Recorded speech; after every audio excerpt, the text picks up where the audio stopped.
এই বিয়েটা কবে করছিস? বয়স তো অনেক হলো, এবার কি বুড়িয়ে গেলে বর পাবি না? ওই যে তোমাদের কথায় 23 কি 24-এর মেয়েটা আজও স্বপ্ন দেখে নিজের পায়ে দাঁড়ানোর। বেকার ছেলেটা আজও স্বপ্ন দেখে নিজের পায়ে দাঁড়ানোর। ডাব্লিউবিপি শুধু চাকরি বা ইনকামের রাস্তা নয়, এটা ওই বর্দিটার যে কত ছেলে মেয়ের স্বপ্ন, আবেগ, ভালোবাসা। আমাদের সমাজের কিছু মানুষের কাছে কিছু না, শুধু দৌড়ালেই জব পাওয়া যায় বা খুব সহজ, কিন্তু একটা 23 বা 24 বছরের ছেলে মেয়ে জানে রাতটা কতটা অন্ধকার। বেকার যারা 5, 6 বা তার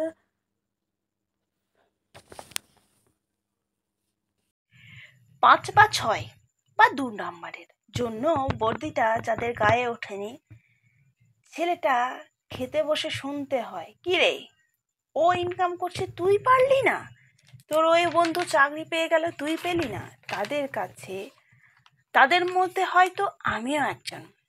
তাই অনেক হলো হেরে যাওয়া, এবার ওঠো, এবার স্বপ্নকে বাস্তবায়িত করতে হবে। বারবার মুখ থুবড়ে পড়লেও ওঠো, অনেক হলো। বাচ্চাদের মতো পড়া, চলো 24 ঘন্টায় একটা রুটিন এ পড়ো, মনে হবে আর পারছি না, ঠিক তখনই খারাপ সময়টা ভাবো, নিজেকে গড়তে হবে। 24-এ যারা বলেছিল কিচ্ছু করতে পারবে না, চেষ্টা করো সবার আগে মিষ্টিটা তাদেরকে দিতে। স্বপ্ন আমাদের পূরণ হবে, লক্ষ্য একটাই, পৌঁছাবো ঠিক একদিন।